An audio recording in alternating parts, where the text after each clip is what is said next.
നമസ്കാരം. എന്തോ M P ജയരാജന് നവീൻ ബാബു നിരപരാധിയാണ് എന്നൊരു തോന്നലില്ല എന്ന് തന്നെ തോന്നുന്നു. കഴിഞ്ഞ ദിവസം നമുക്കറിയാം എം പി ജയരാജൻ നടത്തിയ ഒരു പ്രസ്താവനയുണ്ട്. അതായത് ഇതിനെക്കുറിച്ച് നവീൻ ബാബു മരണപ്പെട്ടതുമായി ബന്ധപ്പെട്ട് സമഗ്രമായ ഒരു അന്വേഷണം നടത്തണം. എന്താണ് ഈ സമഗ്രമായ ഒരു അന്വേഷണം എന്നുള്ളതാണ്. മറ്റൊന്നുമല്ല, നവീൻ ബാബു കൈക്കൂലിക്കാരനാണ് എന്നും നവീൻ ബാബു കൈക്കൂലി വാങ്ങിയിട്ടില്ല എന്നും പറയുന്ന രണ്ട് തരത്തിലുള്ള ചിന്താഗതികൾ പൊതുജനങ്ങൾക്കിടയിലുണ്ട്. അതായത് അഭിപ്രായം പൊതുജനങ്ങൾക്കിടയിലുണ്ട്. അപ്പോൾ ഇവിടെ സമഗ്രമായ അന്വേഷണം എന്നുള്ളതുകൊണ്ട് ഉദ്ദേശിക്കുന്നത് ഒരിക്കലും ഈ പറയുന്ന പി ദിവ്യ എന്ന ഇപ്പോഴത്തെ ബ്രാഞ്ച് കമ്മിറ്റി അംഗം തെറ്റ് ചെയ്തു എന്ന് ആകുന്നില്ല.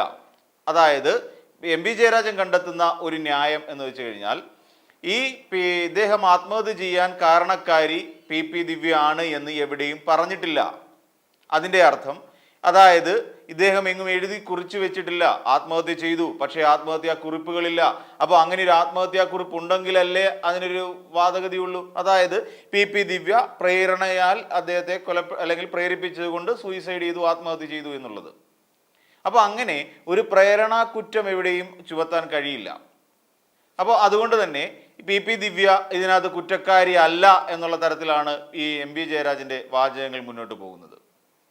അപ്പോൾ അതുകൊണ്ട് തന്നെയാണ് സമഗ്ര അന്വേഷണം വേണമെന്ന് ആവശ്യപ്പെട്ടിരിക്കുന്നത്. അപ്പോൾ സമഗ്രാന്വേഷണം വരുമ്പോൾ ഈ പറഞ്ഞിരിക്കുന്ന ആരോപണങ്ങൾ ശരിയായ ദിശയിലുള്ളത് തന്നെയാണോ എന്നുള്ളതാണ്. അതായത് പി ദിവ്യ ഉയർത്തിയിരിക്കുന്ന ആരോപണങ്ങൾ ശരിയാണോ എന്നുള്ള കാര്യത്തിൽ അന്വേഷണം നടത്തണം. അതായത് നവീൻ ബാബു കൈക്കൂലി വാങ്ങിയിട്ടുണ്ടോ ഇല്ലയോ എന്നുള്ള കാര്യത്തിൽ ഒരു വ്യക്തത വരണം. അതിനു വേണ്ടിയിട്ട് സമഗ്രമായ ഒരു അന്വേഷണം ആവശ്യപ്പെട്ടുകൊണ്ടാണ് ഈ എം പി ജയരാജൻ വരുന്നത്.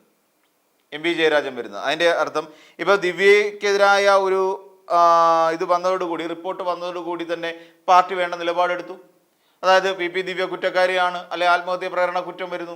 അപ്പോൾ അങ്ങനെ ഒരു സാഹചര്യം വന്നു കഴിഞ്ഞാൽ പാർട്ടി ശക്തമായൊരു നിലപാടെടുത്തു.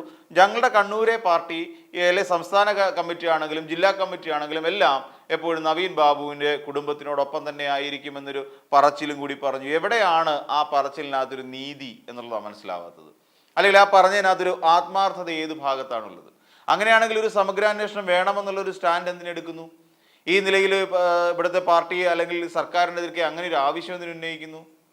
അപ്പോൾ ഇതിലെല്ലാം പിന്നിൽ പി ദിവ്യ എന്ന് പറയുന്ന ആളിനെ സംരക്ഷിക്കുകയും വേണം. കാര്യം പാർട്ടി മെമ്പറാണ്. അപ്പോൾ ആ സംരക്ഷിക്കുകയും വേണം. ആ സംരക്ഷണത്തിൻ്റെ ചുമതല അവിടുത്തെ പാർട്ടിക്ക് ഏറ്റെടുക്കുകയും വേണം. നമുക്കറിയാം പി ദിവ്യ ജയിലിൽ നിന്ന് ഇറങ്ങിയ സമയത്ത് എം വി ഗോവിന്ദൻ മാഷിൻ്റെ ഭാര്യ ഉൾപ്പെടെയുള്ള ഒരു വലിയ രാഷ്ട്രീയ പട തന്നെയാണ് പി ദിവ്യയെ അവിടെ പോയി സ്വീകരിച്ച് ആനയിച്ച് കൊണ്ടുവരാൻ വേണ്ടി തയ്യാറായത്.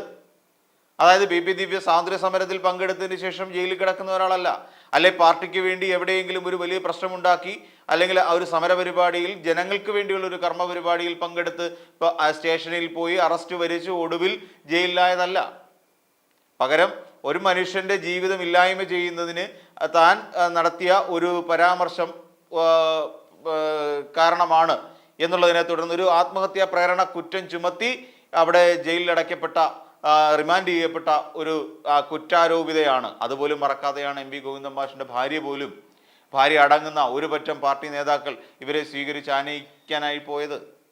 അപ്പോൾ അതുകൊണ്ട് തന്നെ എം പി ജയരാജൻ പറയുന്ന ഒരു കാര്യങ്ങൾ അതായത് ഒന്നും പരിഗണിക്കാൻ കഴിയാത്തതാണ്.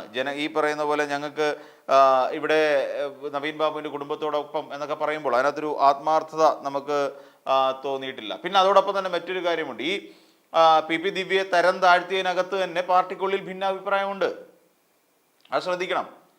പി ദിവ്യയെ ഇവിടെ നിന്ന് അവരുടെ തിരഞ്ഞെടുക്കപ്പെട്ട എല്ലാ ചുമതലകളിൽ നിന്നും മാറ്റി ഒരു ബ്രാഞ്ച് കമ്മിറ്റി അംഗം എന്നുള്ള നിലയിലേക്ക് തരം താഴ്ത്തിയതിനെതിരെ പാർട്ടിയിൽ തന്നെ അത് തെറ്റായി പോയി എന്ന് പറയുന്നവരുണ്ട് അത്രേ. അപ്പോൾ പാർട്ടി തന്നെ രണ്ട് തട്ടിലാണ് നിൽക്കുന്നത്. അതായത് പി ദിവ്യ അനുകൂലികളെന്നും പ്രതികൂലികളെന്നും പറയുന്ന രണ്ട് തട്ടിലാണ് പാർട്ടി പോലും നിൽക്കുന്നത്. പാർട്ടിയിൽ പോലും ഒരു അഭിപ്രായ സമന്വയം ഉണ്ടാക്കിയെടുക്കാൻ ഇതുവരെ കഴിഞ്ഞിട്ടില്ല എന്നുള്ളത്. പിന്നെ പി ദിവ്യയുടെ നിലപാടുകൾ എപ്പോഴും ഒരു അഴിമതി വിരുദ്ധ നിലപാടുകളായിരുന്നു. അതുകൊണ്ട് തന്നെ ആ പ്രസംഗം ഒരു സതുദ്ദേശപരമായിരുന്നു എന്നുള്ള നിലപാട് തന്നെയാണ് എം പി ജയരാജനും ഉയർത്തുന്നത്. അപ്പോൾ അഴിമതിക്കെതിരായി അഴിമതി നടത്താൻ പാടില്ല എന്നും അഴിമതി രഹിതമായിരിക്കണം സർക്കാർ ജീവനക്കാരെന്നുള്ള തരത്തിലാണ് ആ പ്രസ്താവന വന്നത് എന്ന് പറയപ്പെടുന്നു എന്ന് എം പി ജയരാജൻ്റെ പക്ഷമാണ്. അപ്പോൾ അതുകൊണ്ട് തന്നെ പാർട്ടി ഇപ്പോൾ പറയുന്നതിലൊന്നും നമുക്ക് വിശ്വസിക്കാൻ കഴിയാത്ത ചില സാഹചര്യങ്ങളുണ്ട്, ഘടകങ്ങളുണ്ട്. അപ്പോൾ അതുകൂടി മനസ്സിലാക്കി വേണമായിരുന്നു, അല്ലെങ്കിൽ പൊതുവികാരം മനസ്സിലാക്കുക എന്ന് പറയുന്നൊരു കാര്യം കൂടിയുണ്ട് പാർട്ടി പ്രവർത്തകരെ സംബന്ധിച്ചിടത്തോളം. പൊതുവികാരം എന്താണ്? പി ദിവ്യക്കെതിരായിട്ടാണ് പൊതുവികാരം. ഇപ്പോൾ എന്ത് സംഭവിച്ചു? ഏലക്കരയിലും ഈ പറയുന്ന വയനാട്ടിലും പാലക്കാടും ഉപതെരഞ്ഞെടുപ്പ് നടക്കുന്നതുകൊണ്ട് പാർട്ടി തൽക്കാലം ഒരു മുഖരക്ഷിക്കൽ നടപടി മാത്രമാണ് സ്വീകരിച്ചിട്ടുള്ളത്. അല്ലെങ്കിൽ നാളെ വരാൻ പോകുന്ന ചർച്ചകളിലെല്ലാം, തെരഞ്ഞെടുപ്പ് ചർച്ചകളിലെല്ലാം ഈ പറയുന്ന, അല്ലെങ്കിൽ അടുത്ത ദിവസങ്ങളിൽ നടക്കാൻ പോകുന്ന തെരഞ്ഞെടുപ്പുകളിൽ പോലും പി ദിവ്യയെ ഒരു വലിയ വിഷയമായി ഉയർത്തിക്കണ്ടുകൊണ്ടായിരിക്കും വോട്ടർമാർ പോളിംഗ് ബൂത്തുകളിലേക്ക് പോകുന്നത്. അത് തങ്ങൾക്ക് തിരിച്ചടിയാവാൻ പാടില്ല. പി ദിവ്യ എന്ന് പറയുന്ന ഒരു വിഷയം, അല്ലെങ്കിൽ അവർ ഉയർത്തിക്കൊണ്ടുവന്ന ഒരു വിഷയം പാർട്ടിക്ക് തിരിച്ചടി ഉണ്ടാകാതിരിക്കാൻ വേണ്ടി തൽക്കാലത്തേക്ക് ഒരു മുഖംരക്ഷിക്കൽ നടപടി മാത്രമാണ് ഉണ്ടായിരിക്കുന്നത്. അതിനാണ് അത് മാത്രമാണ് ഈ തരംതാഴ്ത്തൽ എന്നുകൊണ്ട് പാർട്ടിക്കാർ ഉദ്ദേശിക്കുന്നത്. അപ്പോൾ നാളെ ഒരു സമയം കഴിയുമ്പോൾ ഇതെല്ലാം മറന്നുപോകും, വേറെ തരത്തിലുള്ള പല രീതിയിലുള്ള പല കേസുകളും വന്നിരിക്കും.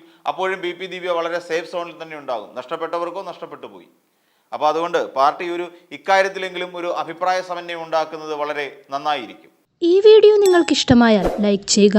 കൂടുതൽ വീഡിയോകൾക്കായി യോഗനാഥം ന്യൂസ് ചാനൽ സബ്സ്ക്രൈബ് ചെയ്യുക.